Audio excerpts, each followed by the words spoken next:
첫 번째, 질투심. 나이가 쉰을 넘어 인생의 후반에 접어든 우리에게는 질투심도 주의해야 할 감정이다. 옛사람들도 질투심에 사로잡혀서는 안 된다고 가르친다. 예를 들면 니체는 질투라는 감정을 극도로 싫어했다. 질투의 불꽃에 둘러싸인 자는 마침내 방향을 돌려 정갈처럼 자기 자신을 독침으로 쏘게 된다. 니체는 르상티망, 즉 원한, 증오, 질투 같은 감정은 가치 없는 것이라고 여겼다. 그래서 그런 감정을 자기에게 허용하지 않고 청산했다고도 말했다. 또한 계몽사상가이자 교육자인 후쿠자와 유키치는 다음과 같이 말했다. 무릇 인간에게 부덕한 곳이 많다고는 하지만 그 교제에 해가 되는 것으로 원망보다 큰 것은 없다.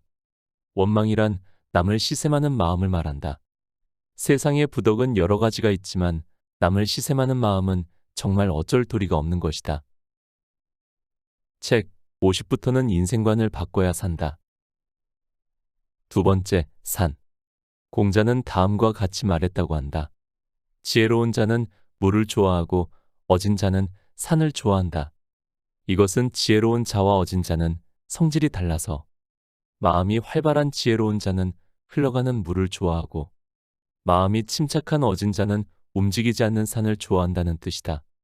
공자는 지혜, 어짐, 용기의 세 가지 덕목을 인간이 갖추어야 할 자질이라고 보고 이것을 골고루 겸비하는 것이 가장 이상적이라고 생각했다.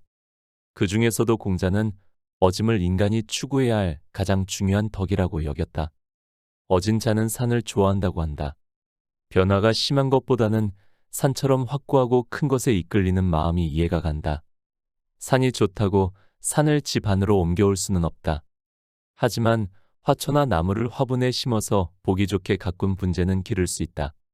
분재를 쓰다듬는 행위는 나무가 품고 있는 생명력을 자기가 받고 싶다는 희망의 표현이 아닐까 싶다. 세 번째, 죽음. 50세가 되면 죽음이라는 것이 한층 가깝게 느껴진다. 대부분의 사람이 소중한 사람과 사별을 경험하기 시작하는 나이이기 때문이다. 불교에서도 이를 애별이고 즉 사랑하는 사람과 헤어지는 슬픔이라고 해서 인간의 8가지 고통 가운데 하나로 꼽는다. 사랑하는 사람을 잃은 마음의 고통은 헤아릴 길이 없다. 언제까지나 그 고통이 지워지지 않는다. 공자에게는 아내라는 지극히 아끼던 제자가 있었다. 그 아내가 안타깝게도 공자 자신보다 먼저 세상을 뜨고 말았다. 그때 공자는 몸을 떨면서 소리내어 울었다. 제자들이 보기에는 아무리 슬프다고 해도 평소에 공자답지 않은 행동이었다고 한다. 아니가 죽자 공자가 슬퍼하며 통곡했다. 제자들이 놀라서 말했다. 스승님이 통곡하셨네. 공자가 이에 말했다.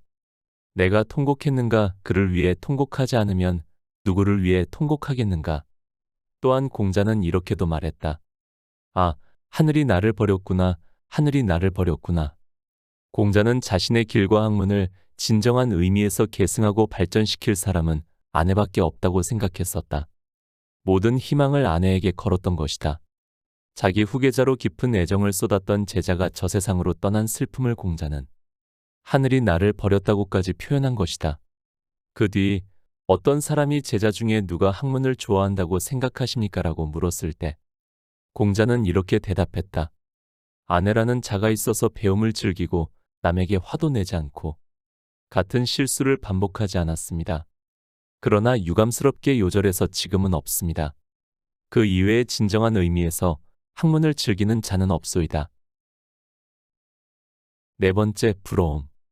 그 다음으로는 이제 50살이나 먹었으니 남을 부러워하는 마음을 버리면 얼마나 편해지는지를 깨달을 차례다. 누구도 부러워하지 않는 마음가짐은 50세가 되면 이전보다 더 갖기 쉽다.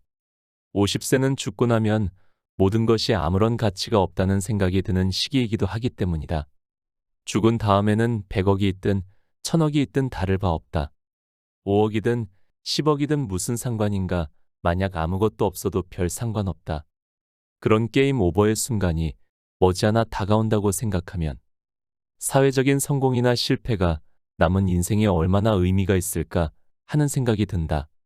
30대나 40대 때는 자신과 나이가 비슷한 또래가 얼마나 출세했는지 신경 쓰이는 것이 인지상정이다. 그러나 내 경험으로 미뤄보건대 50살쯤 먹고 나면 대학 시절의 동기들과 모여도 누가 출세했다고 하는 이야기는 좀처럼 나누지 않는다. 50세는 이미 성공이나 실패가 어느 정도 결정되어 버린 시기다. 물론 돈이 너무 없으면 곤란하지만 영원히 살 수 없다고 생각하면 돈에 그다지 집착할 것도 없다. 많은 돈을 벌겠다고 아등바등하기보다 좋아하는 일을 하면서 그 대가로 돈을 벌면 그만이라고 마음먹는 편이 의욕도 생긴다. 자기가 하는 일이 그 자체로 즐거우면 돈이 많은 사람도 별로 부럽지 않다. 5번째, 편안한 마음. 정신분석학자 알프레트 아들러가 창시한 심리학에서는 해결해야 할 문제가 있을 때 그것이 자신의 과제인지 타인의 과제인지 생각해보라고 했다. 이를 과제의 분리라고 한다. 얼핏 냉정하게 들리겠지만 자신의 고민은 결국 자기 스스로 해결해야 한다. 만일 정신과 의사나 전문 상담원이 환자 또는 상담자의 고민을 전부 받아들이면 자신이 병들고 만다. 물론 그렇게 되지 않도록 그들은 직업적인 훈련을 받고 있어서 잘 대처할 수 있다. 하지만 우리는 가족의 문제든 친구의 문제든 자신이 아닌 타인의 문제까지 자기가 떠안을 때가 있다. 아들러는 이때 그것은 그 사람의 과제이지 나 자산의 과제는 아니라고 생각해야 한다. 라고 주장한다. 너무 당연해서 별것 아닌 것처럼 들릴 수도 있지만 실제로 이렇게 생각해보면 마음을 정리하기 쉽다. 달리 말하자면 다른 사람의 성공이나 실패는 그 사람의 문제지 내 성공이나 실패와는 상관없어라고 할 수 있다. 예를 들어 학교에 같이 다닌 동창이 사회에서 굉장히 성공했다고 치자. 우리 사회에서는 대가 같은 학년 친구들을 지나치게 의식한다. 사회에 나가서도 입사 동기끼리 서로 먼저 출세하고자 경쟁하기를 강요받지 않는가. 그런 환경 속에서 누군가의 성공을 시샘하는 것은 어쩔 수 없는 심리인지도 모른다.